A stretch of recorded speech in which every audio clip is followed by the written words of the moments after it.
Hello par ici! Aujourd'hui on va tenter un nouveau format de vidéo. Je vais essayer de lire un livre en une journée. Ce format de vidéo il est clairement pas nouveau sur les réseaux sociaux, mais en tout cas sur ma chaîne je me suis dit que ça pouvait être cool à faire. Je suis en repos aujourd'hui, donc du coup j'ai toute la journée devant moi, j'ai rien de prévu, donc je me suis dit que j'allais pouvoir en profiter du coup pour faire une lecture. Et en lecture j'ai choisi Le Soleil de minuit tome 1 de Lily Blabla. C'est aux éditions Hugo Boss et je me suis dit que comme première petite lecture ça pouvait être pas mal. Il fait à peu près 300 pages. Honnêtement pour cette première fois j'avais pas envie de me lancer dans un pavé, je sais que je l'ai déjà fait puisque le tome 2 de Lickstone je l'ai fait en 24 heures et j'avoue que j'avais pas filmé, donc là on va se lancer sur ce petit livre. Avant de commencer je vais me préparer un petit déjeuner et après c'est parti. Il est 10h moins le quart je crois à peu près. Je me suis préparée, j'ai fait mon petit ménage, donc là je suis tranquille pour la journée. Bon, j'ai mis la ring light vite fait parce que la luminosité dehors est pas terrible, mais du coup je voulais vous parler un petit peu du résumé de ce livre avant de commencer ma lecture. Et comme je l'avais présenté dans mon ancienne vidéo, j'avais lu le résumé parce que je le trouve tellement bien amené. Je trouve que résumé par moi-même il rend pas pareil. 20 janvier 16h20, quelque part en région parisienne, deux étoiles filantes entrent en collision. Aaron a toujours vécu dans cette petite ville de banlieue. Il y a ses petites habitudes, ses amis, ses secrets. Son monde bascule quand il y voit Milan pour la première fois, triste et seule sous la pluie, et qu'il décide d'aller lui parler. Milan a le cœur en miettes, elle est trempée de la tête aux pieds et pétrifiée par le froid. Pourtant, elle ne parvient pas à quitter Aaron du regard, assis à l'arrêt de bus de l'autre côté de la rue depuis une éternité. Ils ne se connaissent pas, mais sont inéluctablement attirés l'un par l'autre comme deux aimants. Leur rencontre était écrite. Le temps d'une soirée, Milan et Aaron sont emportés par un tourbillon d'émotions. Mais qu'adviendra-t-il de leur histoire naissante quand sonnera le dernier coup de minuit? Ce livre, je l'ai beaucoup vu tourner du coup sur TikTok. Du coup, je me suis dit que comme petite lecture, ça pouvait être sympa. Vraiment, je suis trop contente de la lire aujourd'hui. Du coup, il est à peine 10h. Donc on va commencer ça tranquillement pendant que je prends mon petit déj.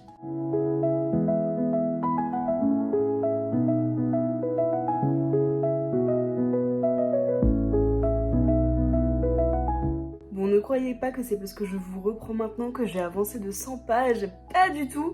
Je suis genre à la 20e page, mais je voulais déjà vous parler parce que je vais faire des plans sur la comète, on verra à la fin de cette vidéo, mais je pense que ça va être un coup de cœur. Voilà, je m'annonce, je le dis, je pense que ça va être un coup de cœur parce que déjà les chapitres sont courts, pour moi j'adore les chapitres courts, et au-delà de ça, la plume est dingue. C'est le premier livre que je lis de Lily Blabla. J'ai acheté Tous nos lendemains que je compte lire le mois prochain. Mais c'est quoi cette plume de dingue? J'adore ce genre de plume. Je sais pas comment caractériser cette plume, mais vous savez, c'est des phrases assez courtes. En fait, elle met le point sur certains détails qu'il n'y a pas forcément dans d'autres livres. Je sais pas comment expliquer. Je vous dis, je m'avance, on verra à la fin. Mais si ça continue comme ça peut être un coup de cœur. J'aime déjà, dès le début, je suis entrée dans l'histoire.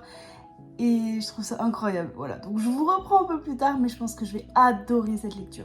En fait, je disais que les chapitres étaient pas longs, mais je vais vous montrer un peu comment c'est fait. En fait, il y a ce genre de pages, donc il y a le premier, le deuxième, je suis au deuxième du coup. Mais en fait, dans chaque partie comme ça, il y a plusieurs petits chapitres. En gros. Là du coup on suit Aaron et Milan. En fait dans le premier chapitre il y a eu plusieurs parties avec le point de vue de Milan et plusieurs parties du coup avec le point de vue d'Aaron. Et en vrai je trouve ça trop chouette comme dynamique et tout. Personnellement j'aime beaucoup. Bon petit récap du coup, il est 11h15 donc ça fait 1h15 que je lis. Je suis à la page 112 et honnêtement j'aime toujours autant Aaron et Milan, je les trouve tellement attachants.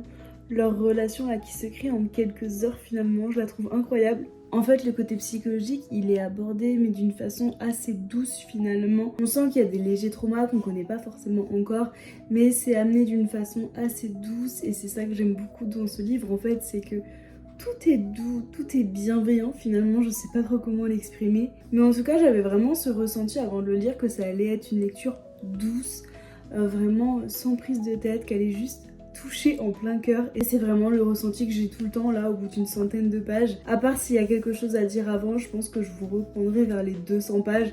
Je vais essayer de faire quelques parties comme ça. Mais pour l'instant, j'adore vraiment la lecture. Bon, petit update, il est 12h15, je suis à la moitié du roman. Je suis à la page 156.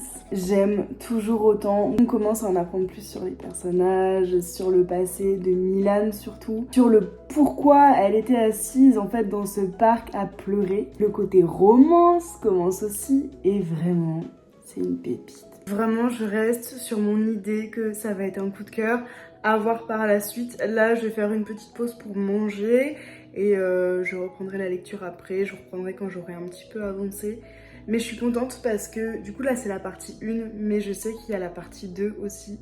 Donc ça veut dire qu'on va potentiellement les suivre encore longtemps. Je sais pas, je me suis pas du tout renseignée sur la partie 2.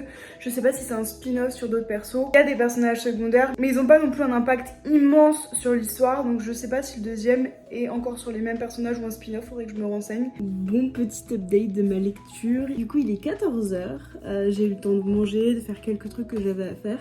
J'ai bien avancé, il me reste ça. Je suis à la page 235. Et j'aime toujours autant. Il y a 2 personnages secondaires qui ont pris un petit peu plus de place dans l'histoire et j'ai trouvé ça très cool parce que leur relation, pareil, elle est très douce, très mignonne et j'aime beaucoup. Je suis contente de lire ce genre de romance parce que j'ai vraiment beaucoup lu de dark romance dernièrement. En tout cas dans mes lectures, c'était vraiment ce qui ressortait le plus. Et là vraiment de lire une romance toute douce comme ça, j'aime tellement. Je me répète, hein, mais vraiment, je trouve ça génial. Le fait, en fait, que le livre se passe en une soirée et qui nous rappelle un peu la temporalité qui passe, les quelques heures qui passent, je trouve ça génial parce que c'est pas fréquent dans les livres. Hein. Souvent, on est sur des histoires qui vont durer des semaines, des mois. Et là, c'est pas le cas. C'est vraiment sur une soirée, quoi, de 16h20 à minuit. Je suis pas encore arrivée au minuit. Là, au moment où je me suis arrêtée, il est un peu plus de 22h30. Vraiment, je me trouve un coup de cœur pour la plume de Lily Blabla. Et j'ai trop hâte, du coup, de lire tout le lendemain. Je dois sortir vite fait, mais je pense que je vais le lire d'une traite. Et je sortirai après faire quelques courses. Mais voilà, je pense que le prochain point, à part s'il y a vraiment quelque chose à dire, ce sera du coup à la fin du roman. Donc je vous retrouve tout à l'heure. Bon, j'avais dit que je vous reprendrai à la fin de la lecture. Mais je vais vous reprendre avant. Je viens de finir en fait, donc il y a 12 chapitres, en gros c'est un par heure globalement. Et je viens de finir le 10e. J'ai essuyé un peu mes yeux avant de filmer. Les larmes. D'accord. Genre, il n'y a pas à faire des choses comme ça. En vrai, sans spoil, mais il y a quelque chose en fait dont je me suis doutée au fur et à mesure de l'histoire, où je me disais, mais non, Chloé, c'est sûrement autre chose. Sauf que pas du tout, ce n'était pas autre chose. Et les larmes, d'accord, il n'y a pas à émouvoir les gens comme ça. Voilà, je vais continuer ma lecture, mais je suis trop triste. Bon, on a un souci. C'est que je viens de finir le chapitre 11, donc techniquement, il me manque du coup qu'un chapitre à lire. Et en fait, j'ai pas envie que l'histoire se finisse. J'ai pas envie. Du coup, j'ai pas envie d'arrêter de lire. J'ai pas envie en fait que tout se finisse là. Et que la lecture soit déjà terminée. Du coup, au final, je pense que je vais aller faire ce que j'ai à faire en ville vite fait. Et je reprendrai la lecture juste après. Comme ça, on va laisser durer le plaisir un petit peu parce que j'ai pas envie de quitter ces 2 personnages et cette histoire aussi rapidement. Voilà, donc je vous reprendrai après. Bon, il est 15h. Je recommence ma lecture et cette fois-ci, je la termine pour de bon. Bon, il est 15h22 et j'ai fini de lire le livre. Je suis contente parce que ce matin, j'avais dit que ce serait un coup de cœur. Et ça l'est clairement. J'ai vraiment pas les mots pour décrire ce que j'ai ressenti tout le long de cette lecture, même si je vous l'ai dit, mais vraiment, c'était tout ce que j'espérais de ce livre et bien plus encore. Vraiment, ça a été un tel coup de cœur. C'est vraiment tout ce que j'aime dans une romance avec un peu un côté psychologique. C'est tout ce que j'adore et vraiment ça a été un gros coup de cœur. Ce qu'on va faire, c'est que je vais regarder rapidement le tome 2 si c'est la suite ou un spin-off. Honnêtement, après ma lecture là, ça peut clairement être les deux. Je suis désolée pour la qualité. J'ai regardé ça vite fait sur le PC. Mais honnêtement, je pense que ça peut clairement être les deux. Ça peut être un spin-off sur les 2 autres personnages secondaires ou ça peut être une suite. Je vais regarder ça tout de suite.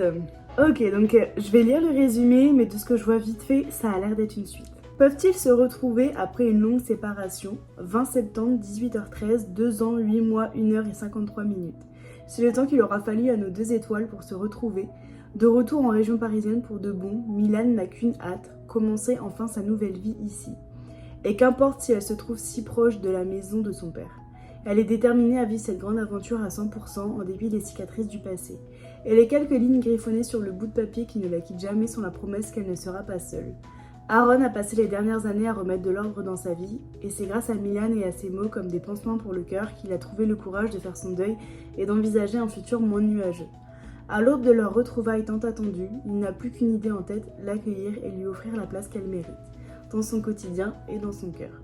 Durant près de 3 ans, ils ont espéré se retrouver, mais tout ce temps, la vie a suivi son cours et leur réalité ne sera finalement pas si rose que ce qu'ils espéraient. Bon, déjà, je vais vous mettre un alerte spoiler avant de lire du coup le résumé, parce que bon, du coup pour ceux qui n'ont pas lu le tome 1 et qui souhaitent le lire, clairement le résumé du tome 2, il spoil quand même un petit peu la fin. Mais voilà, donc on est clairement sur un tome 2 où ils se retrouvent. Et c'est trop cool et franchement je vais pas lire ce mois-ci mais je pense que je lirai peut-être le mois prochain, enfin en tout cas ce sera lu avant cet été c'est sûr parce que j'ai trop adoré cette histoire franchement et j'espère aussi que ce format là vous aura plu. Si c'est le cas, j'essaierai de vous en faire un peu plus souvent, d'essayer de vous faire une lecture voilà, sur mes journées de repos et d'essayer de me challenger à faire un livre par jour. Si jamais aussi, c'est vrai que je le dis pas forcément dans mes autres vidéos parce que c'est des montages et des vidéos un peu plus formelles et un peu moins en format vlog, mais n'hésitez pas à me dire si vous avez d'autres idées de vidéos que vous voulez que je fasse. C'est vrai que je fais beaucoup mes piles à lire et enfin je fais beaucoup.